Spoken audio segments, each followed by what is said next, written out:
அனைவருக்கும் வணக்கம். இன்றைய பதிவில் 18 சித்தர்களில் ஒருவரான இடைக்காடர் அவர்களின் வரலாறை பற்றி தான் பார்க்க போகிறோம்.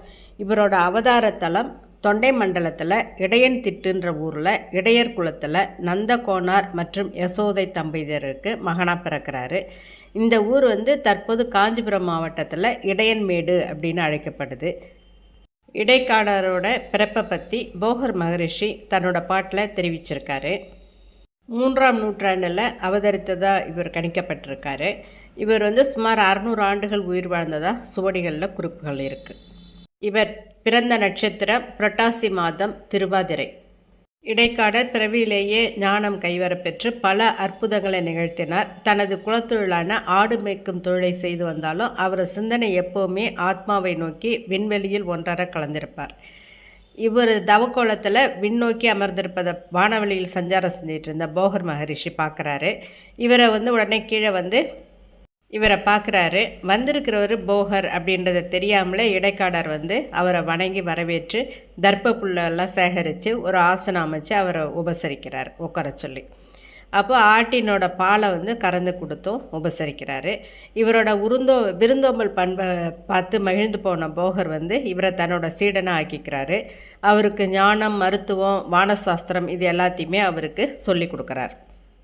போகரோட அருளால் ஞானம் பெற்ற இடைக்காடர் தன்னோட தவத்தாலும் ஞானத்தாலும் முக்காலத்தையும் உணரக்கூடிய தன்மை அவருக்கு ஏற்படுது. தன்னோட குருவோட சொல்படி மக்களுக்கு சேவை செய்யணும் அப்படின்ற எண்ணம் அவருக்கு ஏற்படுது. பல ஞான நூல்களை எழுதுகிறாரு.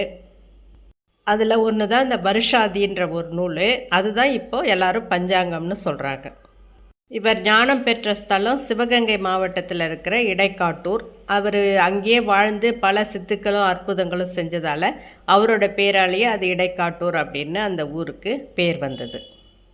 இவர் தன்னோட ஞான சிருஷ்டியால் எதிர்காலத்தில் ஏற்பட போகிற கொடுமையான பருவ கால மாற்றத்தையும் அதனால் ஏற்படக்கூடிய பஞ்சம், பசி மற்றும் பட்டினி இது எல்லாத்தையும் உணர்றாரு. அதை தன்னோட சீடர்களுக்கும் மக்களுக்கும் சொல்கிறாரு. சொல்லி அவங்கள எச்சரிக்கிறாரு. ஆனால் அவங்க அதை பொருட்படுத்தலை. இருந்தாலும் அவர் முன்னெச்சரிக்கையாக எல்லா காலத்துலேயும் கிடைக்கக்கூடிய இந்த இயற்கை இலைகளை தன்னோட ஆடு மாடுகளுக்கு கொடுத்து பழக்கப்படுத்துகிறாரு. கெடாமல் இருக்கக்கூடிய, எந்த காலத்துலேயும் கெடாமல் இருக்கக்கூடிய வரகு தானியத்தை சேத்தோடு சேர்த்து கலந்து குடிசைக்கு சுவர் எழுப்புறாரு. ஊர் மக்கள் எல்லாம் இவரை ரொம்ப வித்தியாசமாக பார்க்குறாங்க. இந்த இடைக்காடனுக்கு பைத்தியம் தான் பிடிச்சிருச்சு, யாராவது விஷத்தன்மையுள்ள இயற்கை இலைகளை ஆடுகளுக்கு சாப்பிட கொடுப்பாங்களா, அது மாதிரி கேழ்வரகை குழைச்சி மண்ணோட சேர்த்து குழைச்சி வீடு கட்டுவாங்களா அப்படின்னு பேசிக்கிறாங்க. இடைக்காடர்கிட்டே அவர் ஏன் இப்படி செய்கிறீங்க அப்படின்னு கேட்குறாங்க மக்கள் எல்லாம். அப்போ அவர் கடும் பஞ்சம் வரப்போகுது, பஞ்ச காலத்தில் பச்சிலைகளுக்கெல்லாம் எங்கே போய் தேடுறது, அதனால் ஆடுகளுக்கு எல்லா கடுமையான கோடையிலையும் காயாமல் இருக்கக்கூடிய இந்த இயற்கை இலைகளை சாப்பிட பழக்கிறேன் அப்படின்னு சொன்னதும் மக்கள் எல்லாம் சிரிக்கிறாங்க. மக்கள் அவரோட பேச்சை நம்பலைனாலும் ஏளனை செய்கிறாங்க. அதனால் அவர் ரொம்ப வருத்தப்படுறாரு.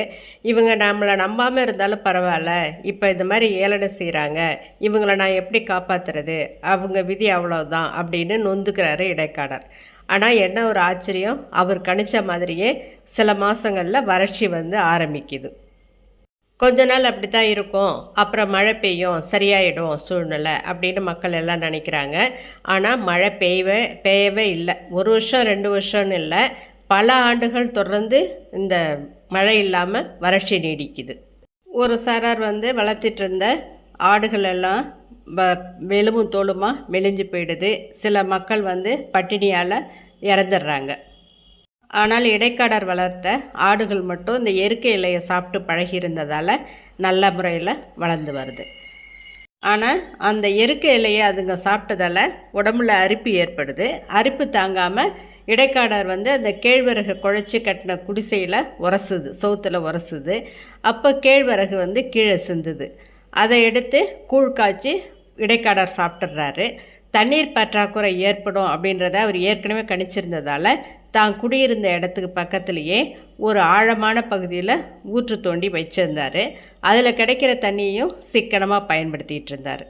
இந்த சமயத்தில் தான் வானத்திலிருந்து நவகிரகங்கள் பூலோகத்தில் ஏற்பட்ட வறட்சி நிலை எப்படி இருக்குது, தான் ஏற்படுத்திய வறட்சி நிலை எப்படி இருக்குது, மக்கள் எந்த அளவுக்கு சிரமப்படுறாங்க, பாவம் செஞ்ச மக்களுக்கு சரியான தண்டனை வழங்கணும் அப்படின்னு சொல்லிட்டு அது எல்லாம் ஒழுங்காக நடக்குதான்னு பார்க்குறதுக்கு வராங்க.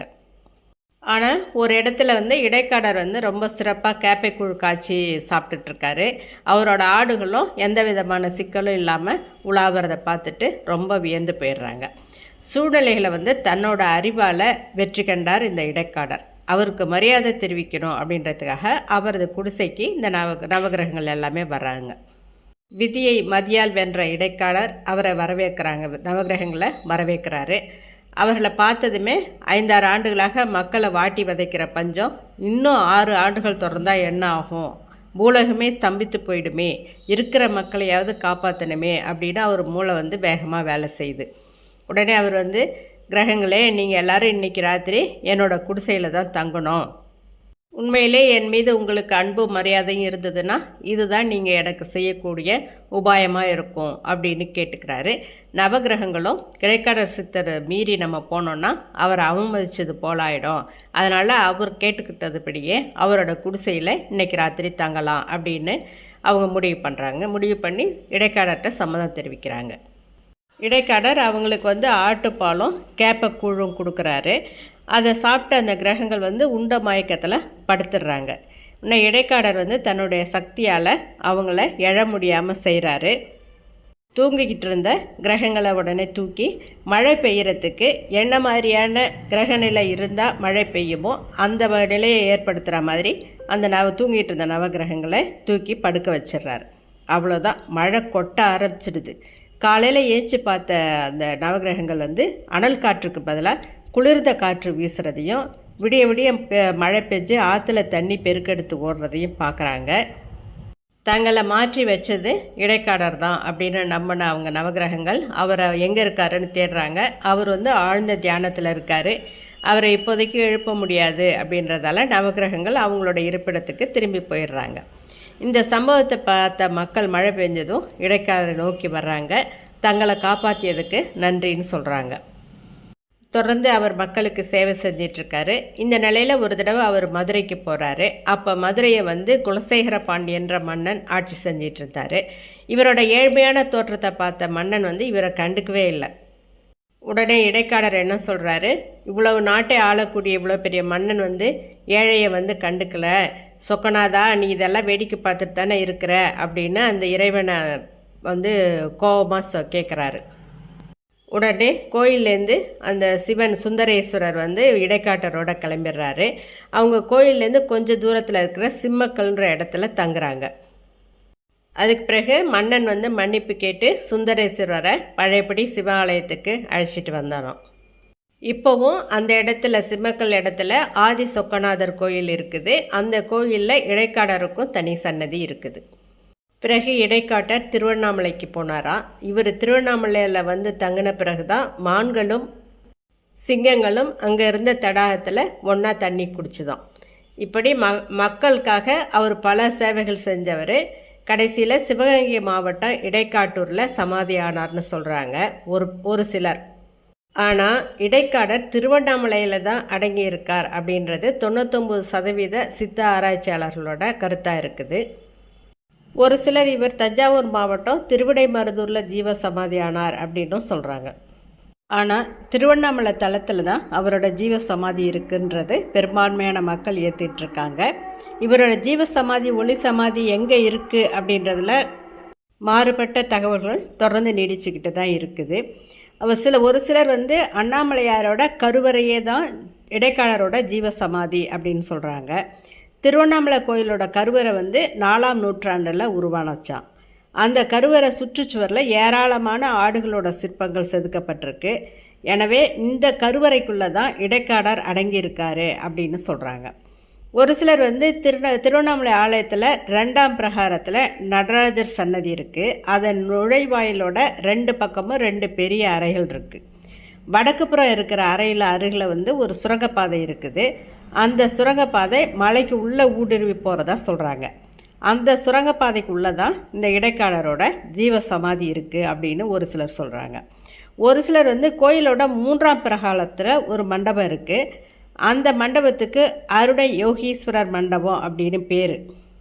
அந்த மண்டபம் தான் இடைக்காடரோட ஜீவசமாதி அப்படின்னு சில ஆராய்ச்சியாளர்கள் சொல்கிறாங்க.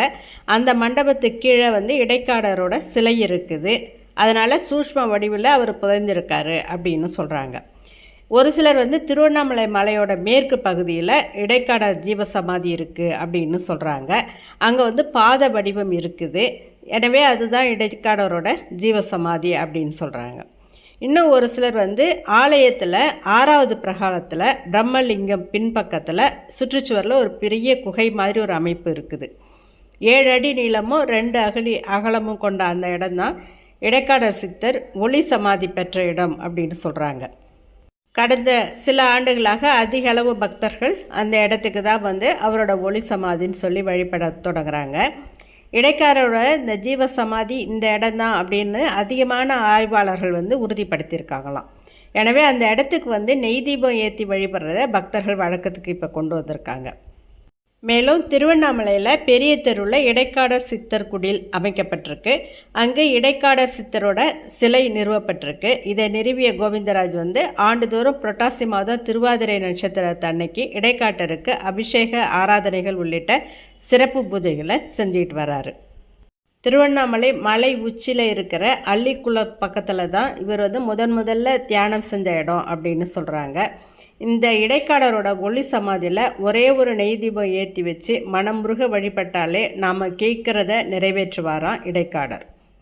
புரட்டாசி மாதம் திருவாதிரை அன்னாரோட அவதார நட்சத்திரத்து அன்னைக்கு இங்கே சிறப்பு பூஜைகள் நடக்கும். அப்போ கண்டிப்பாக மழை பெய்யுமா. இதெல்லாமே இடைக்காடர் இப்போதும் இருக்காரு அப்படின்றதுக்கு நல்ல உதாரணம் அப்படின்னு சொல்கிறாங்க. திருவண்ணாமலை தலத்தை உருவாக்குனதே இடைக்காடர் தான் அப்படின்னு சொல்கிறாங்க. கருவறை லிங்கம் 160 அடி ஆழத்துக்கு ஒரே தூணால் அமைஞ்சிருக்குது. இதை ஏற்படுத்தினதே இடைக்காடர் தான். அதே மாதிரி திருவண்ணாமலையில் சுற்றி கிரிவலம் வரும்போது இடுக்கு பிள்ளையார் கோயிலில் பார்த்துருப்போம். இந்த இடுக்கு பிள்ளையார் ஏராளமானவர்களுக்கு உடல் பிரச்சனையை தீர்த்து வைக்கிறாரு அப்படின்னு சொல்கிறாங்க. இதை உருவாக்குனதும் இடைக்காடர் சித்தர் தான். இடைக்காடர் நவகிரகத்தில் புதன் பகவானை பிரதிபலிக்கக்கூடியவர். அதனால் இவரை வழிபட்டால் முறைப்படி நம்ம வழிபடும் போது ஜாதகத்தில் புதன் பகவானால் ஏற்படக்கூடிய தோஷங்கள் எல்லாமே நீங்கி நல்ல பலன்கள் கிட்டும். வியாபாரிகள், மாணவர்கள், பெண்கள், ஆசிரியர்கள் இடைக்காடரை வழிபட்டால் பிரச்சனைகள் எல்லாமே நீங்கும். பௌர்ணமி நாட்களில் இப்பொழுதும் இடைக்காடர் கிரிவலம் வர்றதா சொல்கிறாங்க. பல நூல்களை எழுதியுள்ளார். இவர் நிகழ்த்திய சாதனைன்னு 2 முக்கியமாக சொல்லலாம். ஒன்று இந்த காயக்கல்பத்தை இவர் தான் கண்டுபிடிச்சார். அதை நம்ம அனுசரிக்கிறது மூலம் இளமையோட என்றைக்கு இளமையோட வாழலாம் அப்படின்றத அவர் தான் சொன்னார்.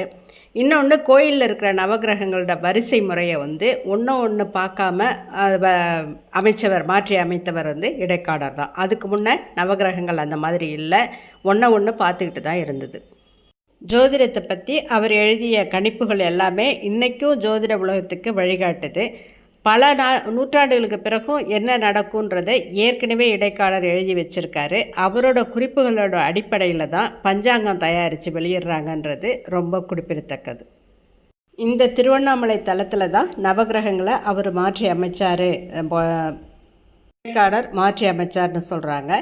இதுக்கு உதாரணமாக என்ன சொல்கிறாங்கன்னா, திருவண்ணாமலைக்குள்ளே நுழையிறதுக்கு மொத்தம் 9 வழிகள் இருக்குது. திருவண்ணாமலையை சிவபெருமானே மலையாக வீற்றிருக்கிறதால அவரை சுற்றி கிரிவலம் வர்றது நடைமுறையில் இருக்குது.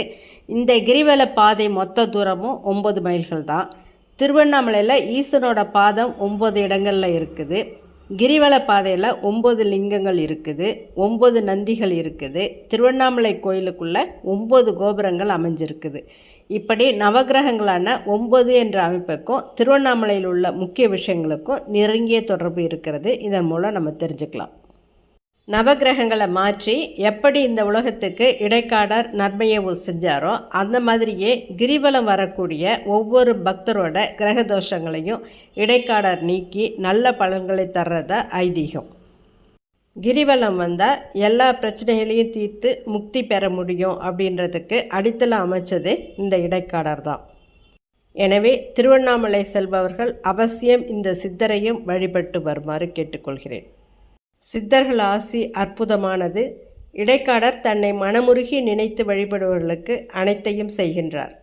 இந்த பதிவு உங்களுக்கு பிடிச்சிருந்தா லைக் பண்ணுங்கள், ஷேர் பண்ணுங்கள், சேனலை சப்ஸ்கிரைப் பண்ணுங்கள். நன்றி, வணக்கம்.